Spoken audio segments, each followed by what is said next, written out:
All music in this video was provided and or created by Joshua Speedy. Go check him out on YouTube. Hello everybody and welcome back to another game review. Today the game I will be reviewing is Slime Rancher. This game, well, I have a funny history with this game. I bought this game for its original price about a month before it was released for free on Xbox Live. So I didn't get it for free, which was bad, but okay, whatever. Guess just unfortunate timing. Then, guess what? This game comes out on the Epic Games launcher like half a year later. Now, I quit Slime Rancher on the Xbox, but I had gotten to about, I don't know, day 100, day 8, no. I know I got past day 100, maybe like day 130 or day 150, and then I kind of stopped playing. So today I will be going over 5 main parts of a game. Music/sound design, which will be 2 points for the overall game. Gameplay, which will be 2 points for the overall game. Movement, which will be 2 points. Controls, which will be 2 points. And most importantly, gameplay, which will be 2 points.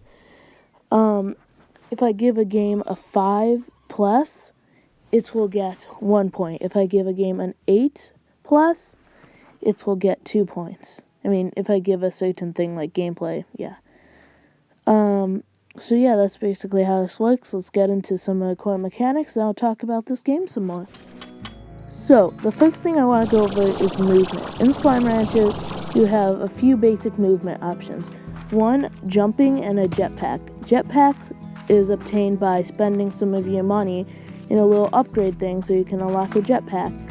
And jumping is just a basic jump that doesn't go very high. You have an energy meter, which your jetpack and sprinting, which is another movement option, uses. When this energy meter runs out, you'll have to stand still for it to regenerate. You also, for controls, you have, you can right click to suck up items and then sell them or put them somewhere else.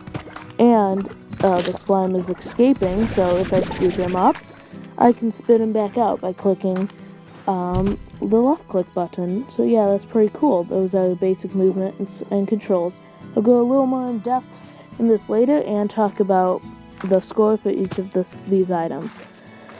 But for now, that was just a basic rundown. Next is story. This game does not need a story, but it provides one. Because of star mail, which is a thing in the game, which is like basically mail, there's story. I don't want to spoil it, and the story is decent since I've gotten like almost through it. I'm sorry, but I'm going to rank the story now since there's not much to talk about with it. I'm going to have to rank the story about a 7 or 6. Sadly, it only gets 1 point for story. Then, controls and movement. If you ask anyone who's played this game if they think the movement is good, they're probably going to say yes, because it's good. What's not to love about it? There's jetpacking, there's running. It feels very fast-paced once you get all the upgrades for energy and less consumption of energy. You can basically run all around the ranch, is what the place is called, like around here, like I'm doing in this footage. And you can jetpack up the higher places and go and see stuff, or you can jetpack into like above slime so you won't get hurt by them, as you just saw there. Now, I'd have to rate the movement a 9 out of 10, so that's 2 points for the overall game story. And the controls, they're very good. They all feel smooth. It's shift to sprint, which is like in almost every game. It's crouch or sprint. It's the main 2 mouse buttons for sucking in items and spitting them back out. My dog's barking. Sorry if you guys can hear that. But, yeah, that's the controls. It's very simple controls, very good controls. Not like Fez, where it's the arrow keys to move and stuff. That just doesn't feel good. But I'm probably going to have to give the movement and, the controls 10 out of 10. They're smooth, they're good, and I feel no delay in the controls. Like, they feel impeccable. Like, I bet if you ask anyone who played this game and asked them if they like the controls and movement, they'd say yes. Okay, next, and on to the most important feature. Gameplay. Gameplay is what ties a game together. Story and gameplay in some games are most important. Maybe controls and gameplay in some games are most important. But gameplay is always one of the most important aspects of a game. So, Slime Rancher's gameplay is pretty loopy. Like, not loopy like crazy, but like, it's in a loop. So what you do is you buy some, like, coils, they're called, or houses, they'll call them, for your slimes. And then you can put slimes that you find in the wilderness in there. Now, when I first played this game, exploring was... Oh my god, I can't talk, sorry. Exploring was one of my favorite things to do. Now that I've already played the game, like, to day 100, I know almost every area about how it... But still, I am discovering, like, small little secrets. Like, today I just found a rad slime ornament, and I didn't know that existed in a secret area. So, it's basically just the exploration in this game is amazing. However, if you don't like games that always repeat themselves, it's always like feeding your slimes, capturing slime, selling their ploits for money, which is a thing. They produce ploits, which you sell them for money, which you can use for upgrades, as shown here. Plus, you can use them for stuff like higher walls and slime things, slime houses, an air net so they don't escape and stuff like that. And that's pretty cool. I mean, it is a continuous gameplay loop, though. So if you're not into that kind of stuff, then, yeah, maybe it's not the right game for you. But even if you're not into that, you can get hooked off of just exploring. Right now, I'm setting up a thing for phosphor slimes. So you can discover different slimes. And once again, even if you're not into the looping gameplay stuff, it's still fun just to explore, find new slimes, complete the game. Then, if you've grown to like this gameplay type of loop through your time playing the game, you can go back to your farm and just continue playing for all eternity if you really felt like it. Now, I've completed the game. I've been to Glass Desert, I've read all the story things, but I still haven't maxed out 2 things. 1, every single one of my farms and stuff, and 2, 7Z Rewards Club things. So the 7Z Rewards Club goes in with the story and gameplay, so it's kind of both.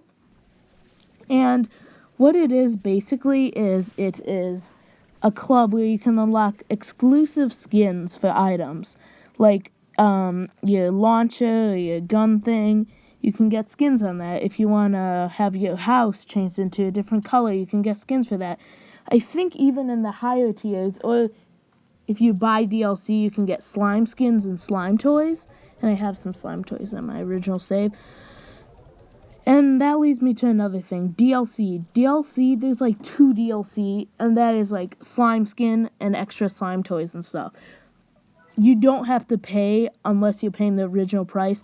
And it was free on the Epic Games launcher and Xbox Live. So if you haven't gotten this game for free, well then, I don't know, kind of sad. Like, I totally got this game for free and didn't pay like a month before it came out on Xbox Live. No, not at all.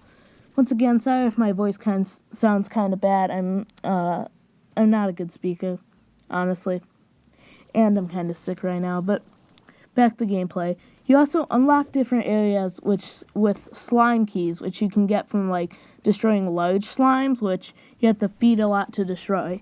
Ooh, free money. Oh my god. Yeah, free money disappears sometimes. So yeah, basically these super large slimes, you can, like, feed them to get slime keys and exclusive rewards only from them, like slime toys and items. And most things are new major areas and stuff. Like the Indigo, Koi, the Plateau. And then there's smaller areas for, like, the after game.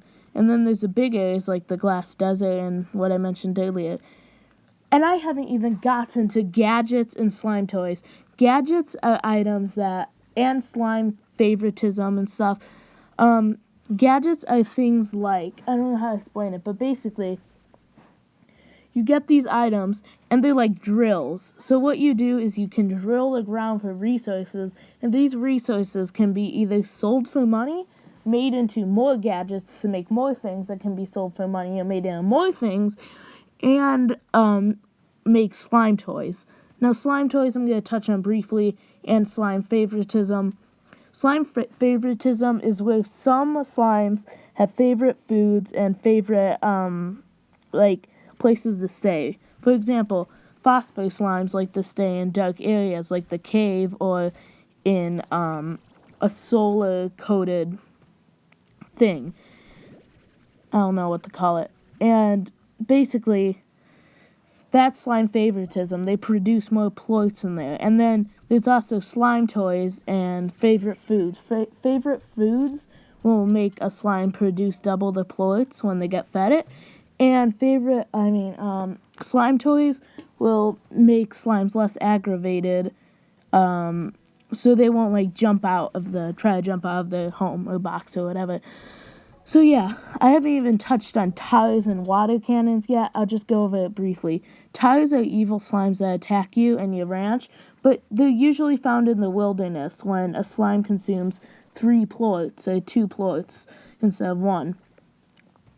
They're evil slimes, and they can be killed with water, which can be obtained via upgrade for the launcher, or whatever it's called. And also water cannons, which you can craft using the resources that you got from, like, the drills and stuff. You'll just have to play it. Sorry. I'm sick. I'll cut that out, I guess.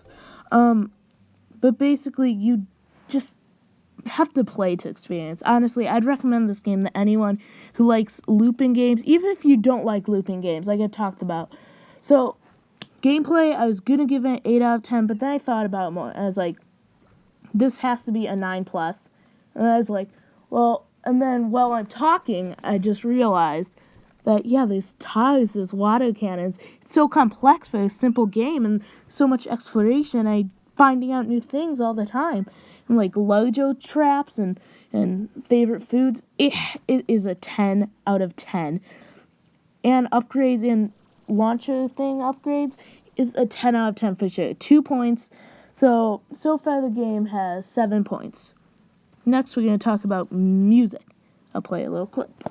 This music isn't by Joshua Speedy. He's the guy who makes background music for my videos, which might be in this one or future game reviews. So yeah, go check him out. But here's some music.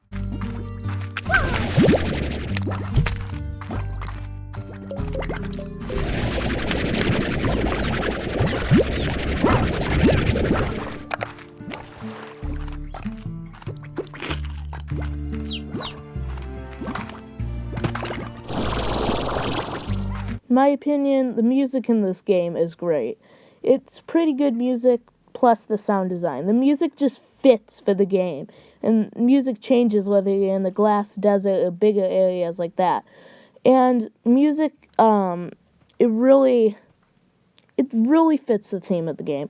Then sound. I love the sound. Everything from the little subtle noises of slimes getting sucked up into your launcher thing, spit out, the clicking of when you switch item slots, from the just the subtle sound slimes make by bouncing. It's just everything comes together so well. And then slimes sometimes say little things. They not even say things, but they're just like, wee, yippee. And then near the end of the game, when you unlock the portal to the glass desert, there's a noise, and it's like a slime song, and it's just slime singing. It's so amazing. I love that song. Plus, slimes sing sometimes, but very rarely. And slimes are quieter on your ranch place. And I think that's a very cool feature, and it's very subtle, but you can notice. Then there's a music box item, which does 2 things. 1, calms down slimes in the coil. And 2, when you're in the house, coil or whatever, it, plays a cool little tune. So yeah, guys, that's good music. Good sound. I don't know. I'm sorry. It's just, I'm not really used to talking so much into a microphone. I haven't really done YouTube for a while. But overall, sound design, 9 out of 10. 2 points per game. Giving this game an overall rating of 9 out of 10. This game is amazing. And I haven't even touched on the full gameplay features and even the story features, which I think is lacking. But there's a day and night cycle. Tires usually spawn more often during night because slimes are more hungry. I haven't talked about the pulse gun, which is an upgrade to your launcher where you can push slimes back. I haven't talked about a lot, but this is just the base gameplay. It is amazing. It is such a good game. 9 out of 10. Would recommend to a friend, anyone. I'd say you should play it if you like just exploration games, smooth movement, smooth controls. And if you're in the idle games or continuous games, it's for you. So yeah, remember to like, comment, subscribe. And the music, besides the Slime Rancher music in this video, was made by Joshua Speedy. Or if there is no Joshua Speedy music in this video, it'll be in future videos. So yeah, enjoy the end screen, I guess, and check out other videos. Bye.